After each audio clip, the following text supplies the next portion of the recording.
Est-ce que tu peux nous parler de ta situation de départ, de ton enfance, de ton parcours professionnel avant ta transformation? C'est pas évident d'en parler en quelques minutes. Oui, c'est ce que j'allais dire. J'ai combien de temps pour dire 3 Ouais, voilà. Voilà, c'est ça.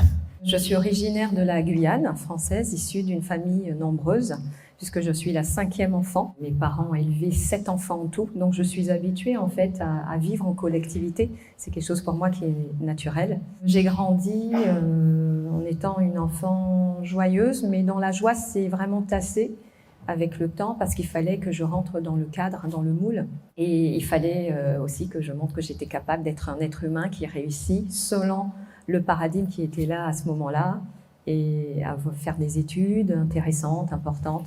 Donc moi, au départ, je me suis dirigée vers des études d'expertise comptable. Donc je suis formée en expertise et les finances. Et je me suis aussi dirigée, je ne voulais pas travailler en cabinet, donc plutôt vers les grands groupes internationaux.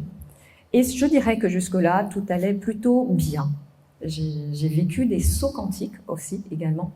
Des sauts quantiques dans ma carrière, puisque à 31 ans, je me suis retrouvée directrice générale d'une filiale américaine de 52 ingénieurs.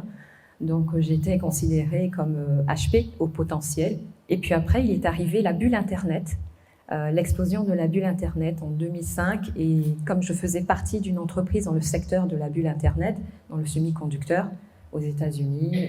Donc moi, je suis un pur produit de la Silicon Valley. Hein. Dans ma formation, j'ai dirigé vraiment des sociétés de la Silicon Valley. Et c'est pour cela aussi que je pense que j'ai développé un mindset de rapidité. Alors, la rapidité, je l'ai toujours eu depuis petite, parce que ça, on l'avait noté, les psychologues l'avaient vu, que c'était un peu hors norme. Mais disons que le côté innovation, visionnaire, ça, je suis rentrée dans un secteur qui demandait beaucoup d'innovation très, très, très rapidement. Et la bulle Internet a fait tout exploser, les filiales, tout ça. Et donc, du coup, j'ai poursuivi en m'occupant, je vais dire, et c'était bien, ça me faisait franchir un palier supérieur avec un executive MBA au Canada. D'ailleurs, mes filles canadiennes sont là, et donc de Montréal et Québec, parce que j'ai fait Concordia University. Et après, je suis remontée à bord d'une société, mais je dirais que la divine providence n'avait pas choisi cela pour moi. Ce n'était pas mon chemin. Pourtant, j'avais un chemin vraiment bien tracé, avec une ascension fulgurante. Et là, ça se casse, puisqu'il y a licenciement économique après un autre. Je ne comprends pas trop ce qui se passe. En fait, c'était une lutte de pouvoir. J'ai accédé à des postes vraiment très, très importants au sein du groupe. Et tu te sentais à ta place, réellement? Je me sentais vraiment à ma place, vraiment. Et je travaillais directement aux côtés du président, donc de la corporate. Et voilà, la réalité dans ces groupes-là, c'est qu'il y a beaucoup de lutte de pouvoir et qu'une femme peut déranger aussi. Et donc voilà, je me suis retrouvée sur un autre chemin avec beaucoup de remises en question, puisque là, je me suis dit, non, il y a quelque chose qui ne va pas. Mais ça n'a pas été le premier déclencheur.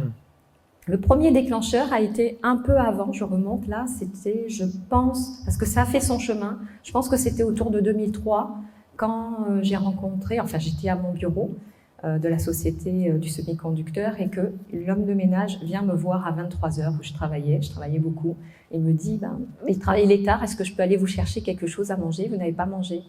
Et là je me suis dit, ça craint quand même, parce qu'il est tard et je me suis même pas rendu compte. Et quand je suis rentrée chez moi, j'étais mal en fait. Je me suis dit, mais qu'est-ce que je suis en train de faire là? Je travaille pour une boîte qui n'est même pas la mienne, et je ne mange pas. Donc, c'est quoi? Et là, vraiment, j'ai eu clairement une prise de conscience qu'il y avait quelque chose que je forçais. Ça, je le dis parce que je pense que ça peut être vraiment important et ça peut parler à vraiment beaucoup de personnes. Je forçais sur ma vie. Je me suis dit, mais ok, j'ai des diplômes, ok, j'ai la reconnaissance, ok, j'ai la réussite, j'ai les résultats. Ok, il y a tout ça, mais il y a quelque chose auquel on ne peut pas mentir, c'est quand il y a un mal-être et un malaise à l'intérieur. Je me suis dit, je ne suis pas à ma place, il y a quelque chose que je force et que je ne sais pas quoi, mais en tout cas, ce n'est pas là que ça se passe. Donc ça, je pense que ça a ouvert une brèche, parce que les années plus tard, quand il y a eu les 2 licenciements qui se sont succédés, professionnels, eh bien, je me suis dit, je vais aller à la recherche justement de ce que j'avais senti à ce moment-là. Et là, mon parcours spirituel avait déjà commencé, mais il s'est intensifié avec la rencontre de grands maîtres comme Ama. Et surtout, eh bien, mon éveil en Israël. Oui. Mais avant Israël, c'était quand même la descente aux enfers. Ah ben bien Là, sûr. réellement, il y a quelque chose où toi-même, la petite lumière que tu avais au fond de toi, ben, tu as récupéré un petit peu la petite cuillère parce que c'était très compliqué. C'était très très compliqué. J'ai déménagé en Belgique. C'était compliqué par rapport à la famille, par rapport à l'image, parce que depuis petite, on me connaissait comme une enfant qui était brillante et surdouée dans le jargon. Et puis là, en fait, je m'étalais complètement. Il n'y avait plus rien qui fonctionnait dans ma vie. L'échec, je ne connaissais pas, donc c'était très dur. J'avais honte. Je ne pouvais pas dire à mes parents, je ne pouvais pas retourner en Guyane. D'ailleurs, j'ai mis 7-8 ans, j'ai disparu de la circulation, moi. On ne me voyait plus. Voilà, c'était trop dur pour l'ego que j'avais à ce moment-là et je ne savais pas vers quoi j'allais. Donc, j'ai navigué vraiment dans l'obscurité, dans le sombre, dans les doutes, dans aussi la pauvreté financière parce que j'avais toujours eu les moyens. Et quand j'ai quitté l'entreprise, eh bien, j'avais la voiture de fonction, j'avais l'ordinateur, j'avais les voyages, j'avais tout ça. Mais là, j'avais plus rien et j'étais à pied, j'avais plus de voiture de fonction. Je me suis dit, waouh, ça m'était jamais arrivé. Je me suis dit, waouh, c'est vraiment... Le rêve américain existe, mais le cauchemar aussi. Ah oui. Et c'est très, très dur. Ça m'a coûté quand même quelques années de thérapie. Hein. Donc, c'est vraiment très, très, très dur. Donc, il y a eu toute cette période-là avant pour vivre une certaine déconstruction. Et j'ai rencontré aussi un pervers narcissique qui a bien déconstruit aussi, ils sont spécialistes de ça d'ailleurs. Et j'entends des choses. Oui, mais il y a du bon quand même, il y a du bon parce qu'en fait, j'étais dans ce qu'on appelle, c'est pas que j'appelle, le faux self, c'est-à-dire une personnalité construite et qui n'était pas véritablement la mienne. Et lui, il mettait le bouton dessus. Et ça me faisait réagir. Mais n'empêche que ça me minait, et il fallait que je passe par ce processus de déconstruction profonde pour aller toucher une Marie-Laure qui était autre, qui était différente. Donc quand je suis arrivée, entre-temps j'ai monté un cabinet d'affaires, de stratégie d'affaires spécialisé dans les entreprises de renouvellement d'énergie renouvelable. Et là aussi, ça s'est cassé la figure parce que, bref, je me suis fait avoir par un client, il y avait une clause que j'avais mal bouclée, enfin bref. C'était une succession comme ça. Et donc, j'étais, avant l'Israël, dans un moment vraiment de marasme complet. C'est-à-dire à ne pas savoir qu'est-ce que j'allais faire de ma vie, qui je suis. Un zombie, quoi. Un zombie. Qu'est-ce que je vais faire là, devant moi? Je ne savais pas. Mon père est décédé, j'avais un petit peu d'argent, donc je me suis dit, je vais l'utiliser. Non, tout est parti très vite. Donc, vraiment, c'était chaud. C'était très, très chaud. Et donc, je décide d'aller en Israël pour essayer de me trouver, en fait. Comment tu décides cela? Est-ce qu'on t'en avait parlé? Est-ce que toi-même, tu avais déjà C'est la envie Bible, d'y en aller? fait. Le compagnon que j'avais me dit, mais pour Noël, lui, il partait aux États-Unis. Je lui dis, je peux pas rester toute seule. On fait pas de Noël seul, ça n'a pas de sens. Moi, je viens d'une famille nombreuse, je le répète, hein, donc ça c'est pas possible, quoi.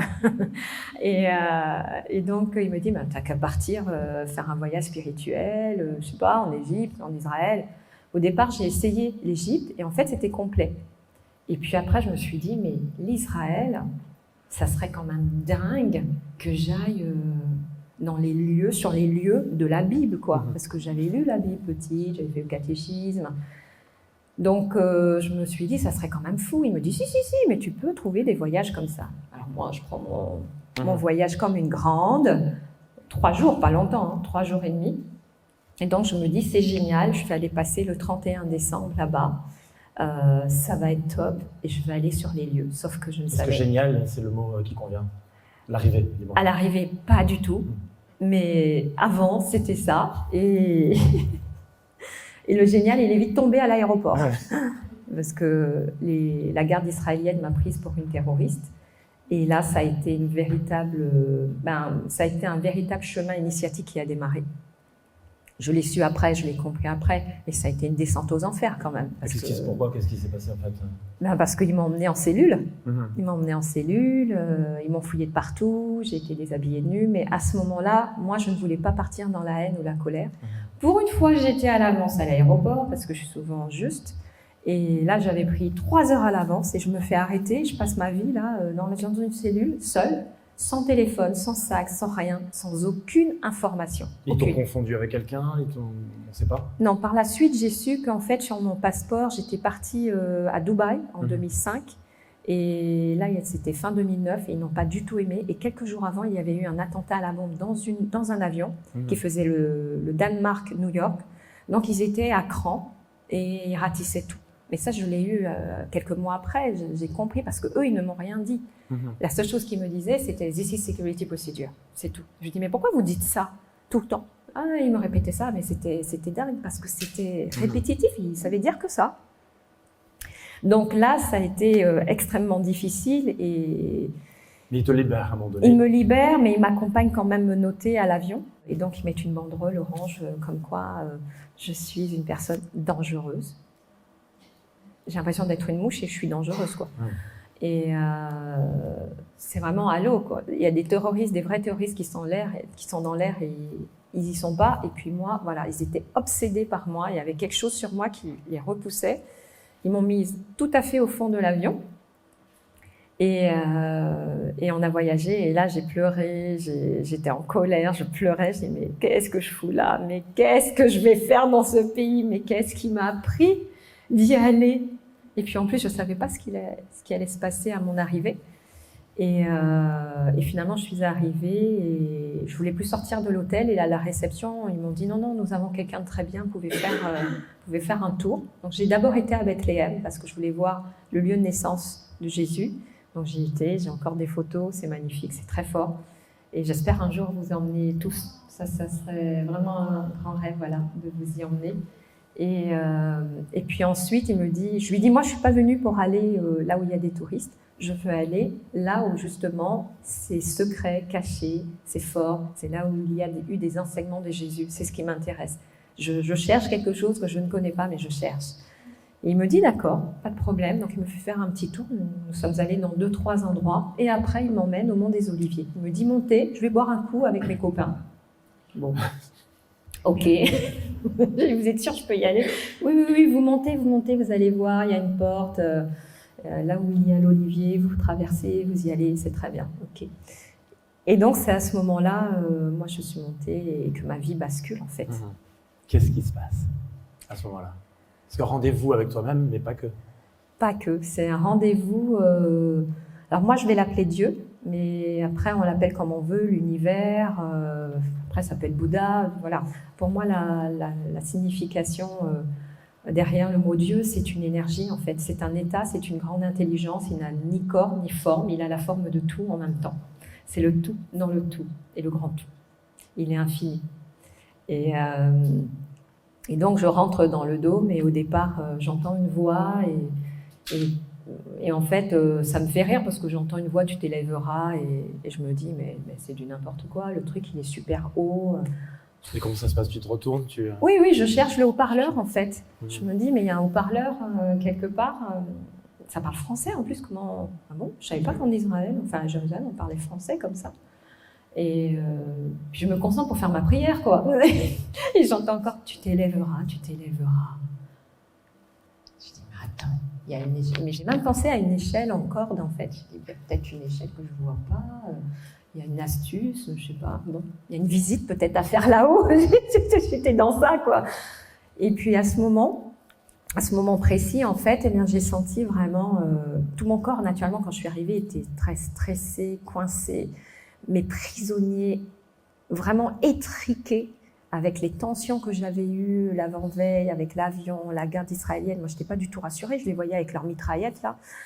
Et d'un seul coup,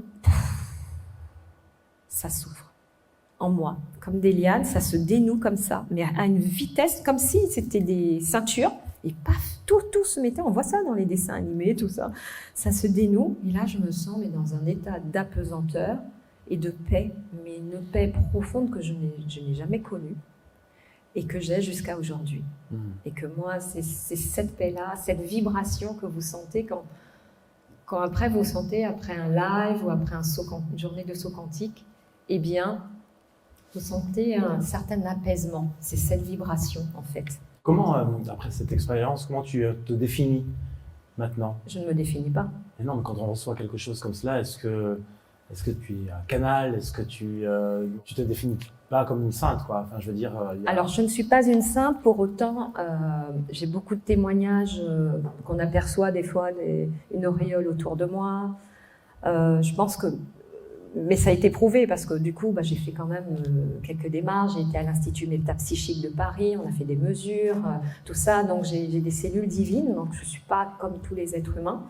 Et j'ai vu des médecins quantiques aussi. Il y en a une qui m'a dit, j'ai jamais vu ça, vous avez une forme de globules rouges et de globules blancs qui n'existent pas. Madame Will, vous êtes particulière. Je dis, oui, ça je savais.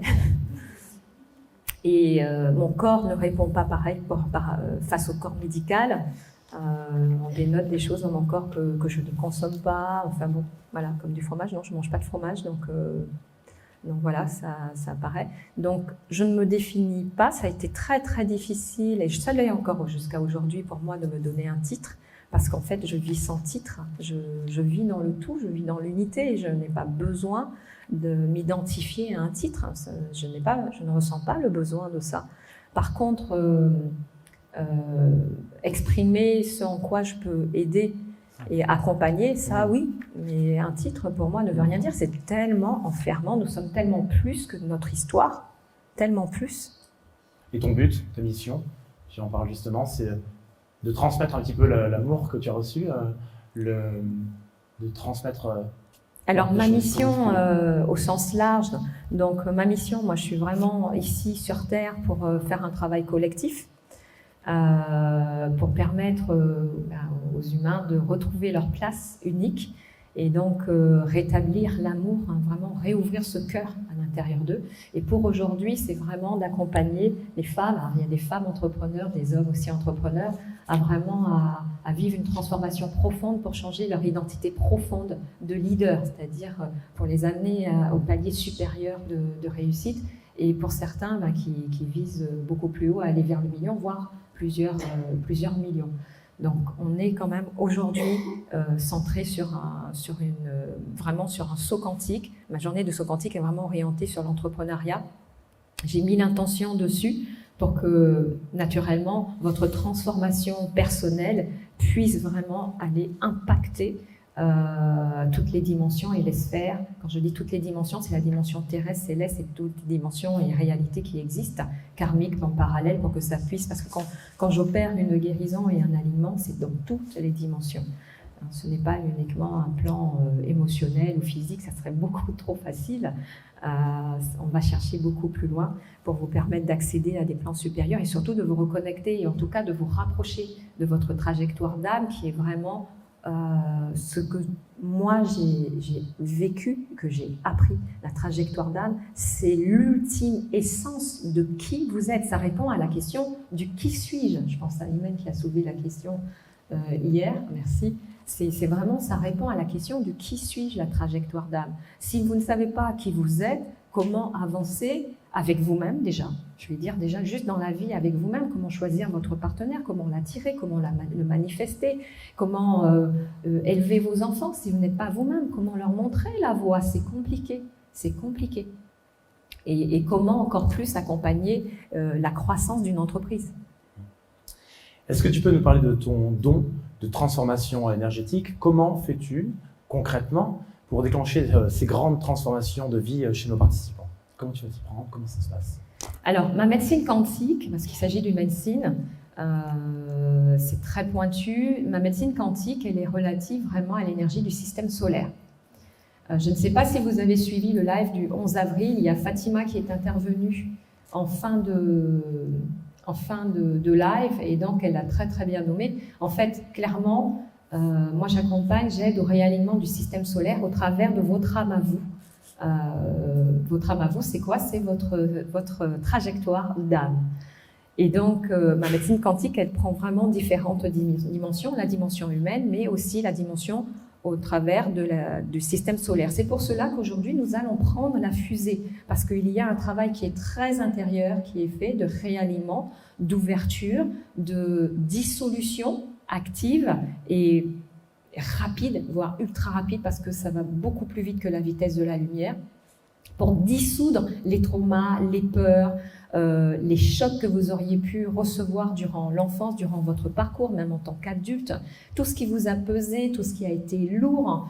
Voilà, là c'est le moment où on va décharger, on va transmuter très très rapidement tout ce qui vous embête. Ou alors vous avez une vie où vous trouvez que vous avez atteint une certaine expansion de conscience, mais il y a quelque chose qui bloque. C'est le moment, même si vous ne le savez pas, de vous mettre en totale réceptivité, parce que ce qu'on va canaliser, là, ce que je fais descendre pour vous, et je peux vous dire, il y a plusieurs piliers qui m'entourent et qui sont venus amplifier l'énergie que je mets, c'est l'énergie du système solaire. Est-ce que vous vous imaginez ce que c'est? Le système solaire, c'est avec toutes les planètes, et il y a encore plus de planètes que les 9 planètes. Voilà, donc c'est là qu'on s'en va ensemble. Et c'est cette puissance énergétique qui vient vraiment vous toucher dans vos mémoires cellulaires et qui est fractale. Donc quand je vais travailler sur chaque personne, parce qu'après il va y avoir un déblocage énergétique, donc je suis un pur canal de cette énergie du système solaire pour vous accompagner à résoudre de façon ultra rapide, vous débloquer votre vie. Quand je dis vous débloquer, c'est débloquer votre vie. Quand je travaille sur une personne, c'est tout le système solaire qui se met en exergue et qui tourne autour de vous. Voilà, qui tourne autour de vous. D'ailleurs, vous pouvez sentir une espèce de tournis qui fait comme ça. Eh bien, tout simplement, le champ électromagnétique de ce système solaire, il est en train de tourner pour vous et d'activer votre propre champ énergétique, parce que les énergies ne se mélangent pas. Ça active en fait votre propre champ énergétique et c'est vous qui êtes le propre guérisseur de vous-même et de votre vie. C'est important de le savoir, ça. Je n'ai aucun pouvoir. Mon seul pouvoir à moi, c'est d'être avec moi, c'est-à-dire de me positionner le mieux possible et de faire le meilleur travail possible sur moi pour être le meilleur canal possible pour l'énergie divine, pour le système solaire, pour Dieu. On peut l'appeler comme on veut. Tout ça, pour moi, c'est la même chose. D'accord? Donc, pour vous, c'est vraiment de vous concentrer sur l'énergie numéro 1 qui est la réceptivité. La réceptivité qui est donc l'énergie féminine dont je parle en premier dans mon livre, pas l'histoire d'une âme, déployer sa puissance de femme. La réceptivité. Vous vous mettez en réceptivité. Vous n'avez pas besoin de comprendre. Et d'ailleurs, je vous invite à ne pas chercher à comprendre. Apprenez à ne plus comprendre. Apprenez à désapprendre. Le lien avec la question suivante est tout fait. Peux-tu nous parler des énergies féminins sacrées, masculins sacrés? En quoi cela peut influencer la structure de nos participants?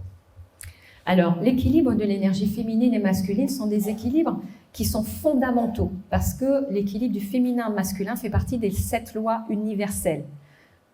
D'accord, donc je vais vous inviter, dans le livre, il y a le détail des 7 lois universelles. Il y a la loi de la polarité, la loi de la vibration, la loi, entre autres, du féminin masculin. Tout est masculin et féminin. Tout, absolument tout. Quand je dis tout, c'est l'infiniment petit et féminin masculin et l'infiniment grand et féminin masculin. Je vais vous prendre un exemple très simple. La porte que vous voyez ici sur votre gauche, il y a donc la porte et il y a une serrure, d'accord?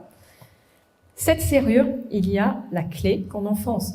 Le montant, en fait, de la serrure est masculin. La clé, non, c'est l'inverse. Le montant de la serrure est féminin et la clé est masculine. Tout ce qui est de l'ordre de l'action, de la rapidité, de la vitesse, de l'organisation, de la structuration, on est dans des dimensions masculines. Tout ce qui est de l'ordre du féminin, de la douceur, de la bienveillance, de l'amour, de l'alliance, de l'intuition, de la lenteur, l'énergie féminine de la lenteur est extrêmement importante, eh bien, elles sont faites pour s'harmoniser avec le masculin. Ici, ce qu'on fait dans ma journée de saut quantique, en un temps extrêmement rapide, quand je travaille sur les structures comme ça, eh bien, je permets ce réalignement profond de votre énergie féminine et masculine. Et ça se transforme concrètement par quoi, pour donner des exemples? C'est ça ta prochaine question? Exactement. Est-ce que tu peux nous donner des exemples concrets de situations d'entrepreneurs dont les énergies féminines, masculines sont déséquilibrées et les problématiques que cela cause dans leur entreprise? Oui. Donc, en fait, par exemple, je vais prendre une femme qui est extrêmement dans l'énergie féminine. Eh bien, c'est une femme, en fait, qui va être extrêmement empathique, bienveillante, et qui va avoir une difficulté pour gérer, je dirais même pas ses clients, mais pour avoir des clients.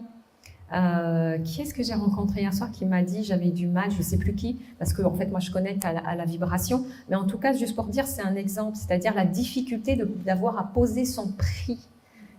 Ça vous parle ça? La difficulté à poser son prix et à poser un grand prix. parce qu'on se sent gêné, parce qu'on manque d'estime de soi, tout ça. Eh bien là, ça veut dire qu'il y a une énergie masculine qui est beaucoup trop importante par rapport à son énergie masculine. Alors, je tiens à préciser le mot son. Pourquoi? Parce que je ne pense pas, moi je ne vis pas avec des grilles, je vis simplement avec des êtres humains que vous êtes, avec vos spécificités et la façon dont vous êtes structurés chacun. Et je m'adapte tout simplement. Mais à l'intérieur de ça, donc, il y a souvent des déséquilibres. C'est pour cela que nous sommes sur Terre, pour faire l'expérience de la condition humaine et de l'évolution. Et donc, une personne, une femme ou un homme qui a une énergie féminine qui est beaucoup trop prononcée, eh bien, le cadre va être compliqué, une tendance à se laisser embarquer dans une relation avec l'autre, donc que ce soit avec son client, du mal à tenir le cadre, du mal à gérer, du mal à avoir le pouvoir et à décider. Ça, c'est une énergie féminine qui est beaucoup trop importante. Maintenant, je tiens à parler des femmes entrepreneurs qui ont une énergie féminine et masculine, naturellement, mais qui pensent qu'elles sont bien assises dans leur activité, qui se sont développées et qui disent, voilà, j'ai un bon job, j'ai des diplômes, je me suis installée, j'ai tout fait, j'ai monté ma structure, je travaille peut-être avec des associés, je crois ou je me fais croire que ça va, alors que vous savez au fond de vous que ça ne va pas, que vous n'êtes pas bien. Et donc là, il y a un véritable déséquilibre de l'aspect féminin, c'est-à-dire que cet aspect féminin, pour moi, il est dévié, c'est-à-dire que vous travaillez énormément, et le truc, il décolle pas, votre activité, elle décolle pas, vous tournez en rond. Et là, c'est votre énergie féminine, en fait, qui est coincée comme dans un cercle d'airain. Ça tourne, ça tourne, ça tourne, parce que cette énergie n'est pas suffisamment utilisée, elle n'est pas placée au bon endroit, en harmonie avec le masculin. Et typiquement, le travail que je fais sur ces structures-là, sur ces profils, c'est de permettre ces ouvertures et un rétablissement. Parce que la femme quand je dis qui tourne dans un cercle d'airain, peut-être que c'est un peu compliqué de tenir ses comptes, ou elle voit qu'elle n'arrive pas à dépasser son chiffre d'affaires, ou c'est difficile de s'ouvrir parce qu'elle travaille énormément et elle s'enferme sur elle. Donc, il y a une déviance en fait du féminin à cet endroit-là. Donc il s'agit de rerouter, de remettre dans l'alignement, de remettre à l'endroit. On a parlé d'inversement aujourd'hui, de polarité, mais d'inversement tout court aujourd'hui par rapport à l'énergie du système solaire qui nous accompagne. Eh bien, il s'agit de redresser pour lui permettre de remettre dans le bon endroit, dans son axe, son féminin, pour qu'il puisse se déployer et s'harmoniser avec son masculin qui, naturellement, lui, de son côté, eh bien, il était aussi dévié. Si vous avez une part déviée, l'autre, ça fonctionne en tandem. Donc, l'autre, il est dévié également. Donc, ma médecine quantique, elle permet justement ce rééquilibrage. Et on ne passe pas par des thérapies longues, on ne passe pas par des séances et des séances de psychanalyse, j'ai envie de dire. On est dans autre chose. Ma médecine quantique, elle vient vous toucher au plus profond, là où l'être humain n'a pas accès. Là où l'être humain n'a pas accès, c'est l'énergie divine, c'est l'énergie de Dieu qui descend. Il vous a créé, il vient toucher directement à la racine première de l'information qui est en vous. Et donc à tout l'ADN de la façon dont votre structure identitaire s'est formée. Donc c'est fort et c'est une véritable grâce que vous recevez. Marie-Laure, tu travailles avec fulgurance. Est-ce que tu peux nous parler de la particularité du saut quantique ? La particularité du saut quantique, c'est justement la fulgurance. C'est-à-dire que vous entrez dans la salle et vous ressortez, vous ne serez pas les mêmes. Ça, c'est sûr. Et vous allez le vivre. Même pour certaines personnes qui après vont dire « Oh, ça ne bouge pas, il ne s'est rien passé. » Non, je vous assure. Regardez dans les 12 mois qui vont se dérouler dans votre vie. Vous allez observer. Je peux vous dire qu'il y a énormément de personnes ici dont je connais les visages, qui ont témoigné, qui sont intervenues en live aussi. Je pense à Aude. Je vous invite à aller voir. Il y a aussi Nathalie qui est là. Il y a beaucoup de personnes ici qui ont témoigné. Il y a Diou aussi. Diou, je ne sais pas où elle est, mais je pense qu'elle n'est pas très loin. Mais énormément de personnes. Mais après 10 000 personnes, je peux vous dire que ce que j'ai observé, on me demande parfois est-ce qu'il y a des échecs. Alors je vais vous dire oui et non. Parce que c'est une question de conscience. Si la personne n'a pas conscience du processus qui se déroule à l'intérieur d'elle, si la personne ne veut pas prendre conscience ne veut pas prendre conscience, ne veut pas faire cet effort de rentrer à l'intérieur d'elle et d'aller faire le travail qu'il y a à faire, parce que le saut quantique vous déclenche, mais après c'est à vous de bosser quand même. C'est pas Marie-Laure qui va venir faire pour vous. Souvenez-vous, je vous l'ai dit, moi je suis un canal. Et donc je vous permets d'avoir accès à cette énorme énergie du système solaire de réalignement. Donc c'est à vous après d'observer, d'ouvrir les yeux, d'écouter, de prendre les informations. Vous allez recevoir certainement des messages, vous allez rencontrer des personnes qui vous proposent des opportunités, vous allez vous dire mais n'importe quoi. Maintenant le n'importe quoi il a du sens, il faut y aller, il faut tester parce que ça fait partie de votre chemin. Donc il y a un chemin qui va s'ouvrir et qui est divinement tracé. C'est votre chemin initiatique.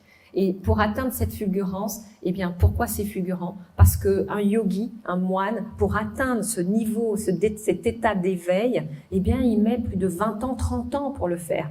Alors qu'ici, vous bénéficiez directement de cette énergie d'éveil. C'est extraordinaire.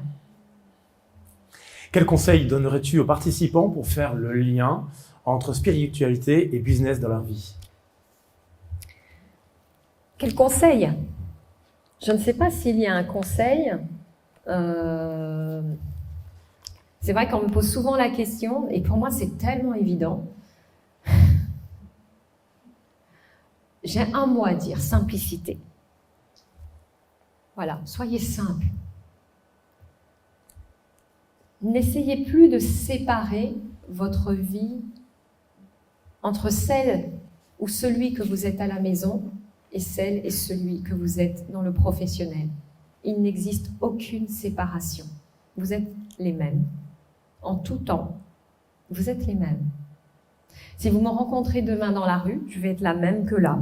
Je suis la même. Vous me rencontrez à l'aéroport, il y a une personne qui m'a rencontré, je vais être la même. En fait, dans le chemin de réalisation du soi, parce qu'il s'agit d'une réalisation divine, le chemin de réalisation du soi, il s'agit vraiment de diminuer les écarts d'attraction, se sentir attiré, et de répulsion. Plus on élimine les écarts, par exemple, cette personne, je la supporte pas. Vraiment, je sais pas, elle me fait quelque chose, je n'y arrive pas. Ben ça, la sagesse va faire que vous allez diminuer. La sagesse, c'est l'ouverture du cœur, va faire que ça va diminuer. Comme à l'inverse, une personne qui vous attire parce que waouh, elle est géniale. Oh, mais j'ai envie d'être comme elle. Vous entendez là? J'ai envie d'être comme elle. Ben, n'allez pas trop, il n'y a pas de fanatisme là. Elle peut m'inspirer. Ça peut me donner des indicateurs, oui. Mais je vais aller chercher au fond de moi.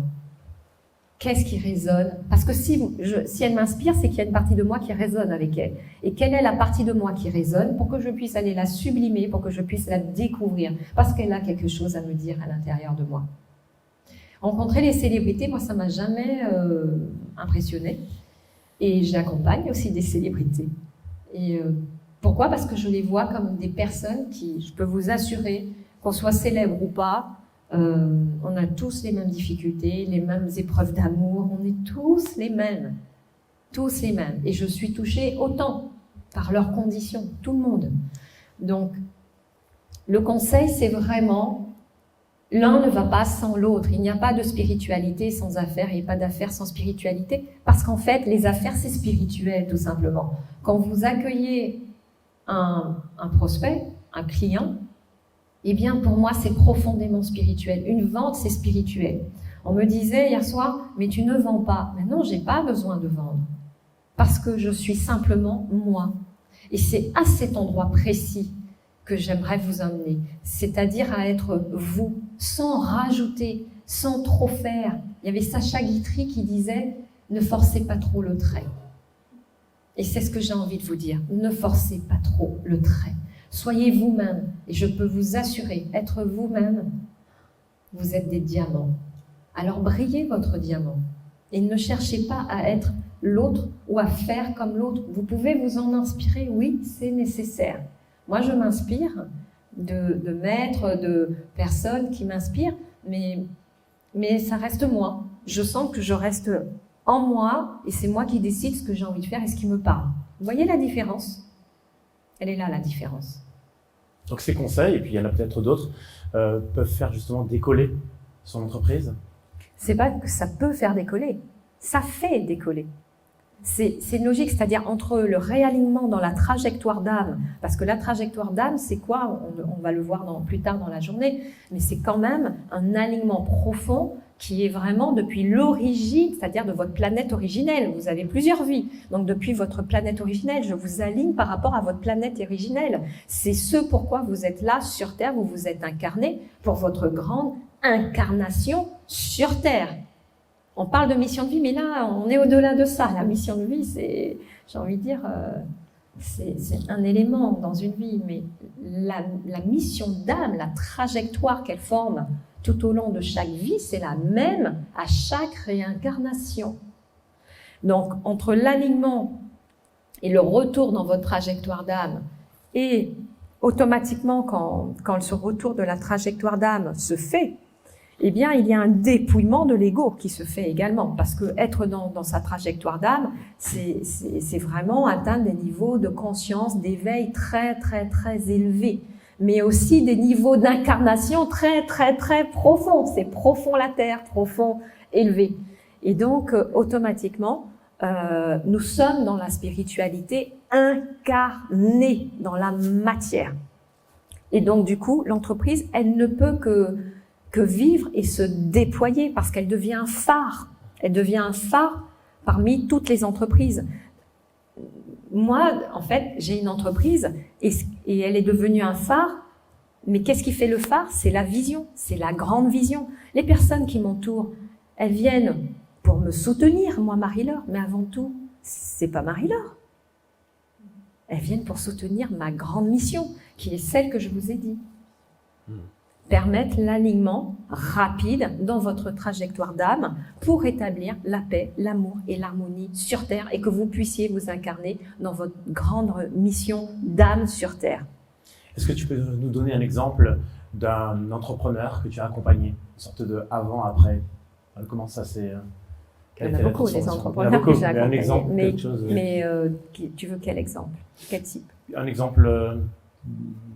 quelque chose qui te vient à l'esprit, une personne que tu as accompagnée qui était vraiment avec des résultats qui étaient très très compliqués, voire pas de résultats du tout, et après justement... Je vais parler de Bertrand, certains l'ont vu, en témoignage. Celui qui me vient, c'est parce qu'on a parlé il n'y a pas longtemps, Bertrand donc, est directeur général d'une entreprise de 4-5 personnes dans le domaine du maïs, mais du maïs écologique, des semences. Et donc, Bertrand est venu me voir, en fait, il est venu comme vous, il est venu en VIP, et il m'a dit, voilà Marie-Laure, moi je suis à 4 ans de prendre ma retraite, et j'ai un grand regret, c'est que j'ai toujours été number 2, et j'ai jamais été number 1. Et j'ai tellement de choses à réaliser, j'ai tellement d'idées, je suis visionnaire, mais je n'ai jamais pu l'exprimer. Évidemment, moi je sais que je peux l'aider, puisque sur ça, voilà, je sais y faire, j'ai vraiment une expertise dessus. Et donc je lui ai dit, ok, ben, ça on peut le faire. Donc moi j'ai un programme Phoenix qui dure 3 mois, mais il faut s'accrocher, c'est comme tout, hein. On ne peut pas changer de vie, on ne peut pas changer de câble, d'ADN interne sans que ça se secousse, c'est évident, on compresse le temps, hein. Donc, il s'est accroché et donc très rapidement, au bout de 2 mois, en fait, il n'arrivait pas. En fait, il n'arrivait pas à être number 1 parce qu'il n'arrivait pas à s'imposer auprès des autres. Et au bout de 2 mois, même pas. En fait, les résultats, son comportement a changé très vite, mais au bout de 2 mois, ses associés, c'était très très très compliqué, l'ont reconnu comme le number 1. Il a été nommé directeur général. Et étant la figure d'autorité, parce qu'on peut être nommé directeur général, mais il a été nommé comme la figure d'autorité de l'entreprise. Voilà. Et donc, il m'avait aussi demandé de l'aider, il voulait multiplier son chiffre d'affaires, et donc ils étaient à 1,8 million d'euros à l'année. Et là, il m'a envoyé un message la semaine dernière, où il m'a donné les chiffres, et en fait, en termes de marge financière, en termes de résultats nets et en termes de chiffre d'affaires, de résultats nets et de marge commerciale. Qu'est-ce que j'ai dit? Marge commerciale, résultats nets et chiffre d'affaires, les 3. Et en fait, il est passé de 1,8 million à 4,2 millions de chiffre d'affaires, et cela en 6 mois. Grâce à l'alignement dans sa trajectoire d'âme, et parce qu'il a appliqué exactement ce que je lui ai dit de faire. Chaque fois, je lui dis, travaille ça, vas-y. Il me dit, ok, j'y vais.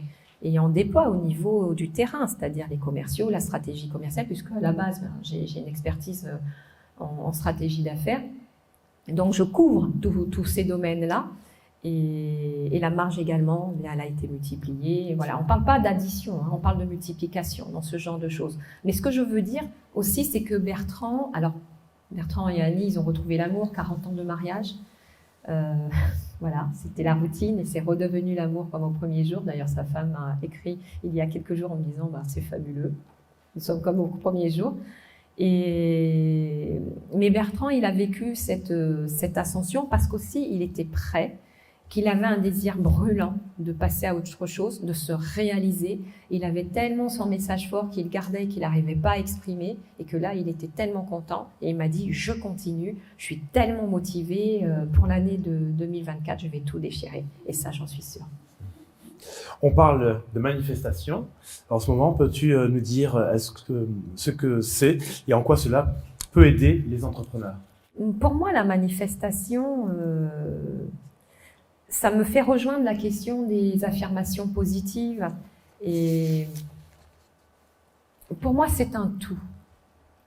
Il y a des personnes pour qui les affirmations positives vont très très bien marcher parce qu'elles ont le câblage. Je parle toujours d'un câble, c'est-à-dire d'un circuit interne qui est prédisposé et qui va fonctionner et qui va faire une affirmation et ça va fonctionner parce qu'il y a moins de charge émotionnelle en fait sur la formule.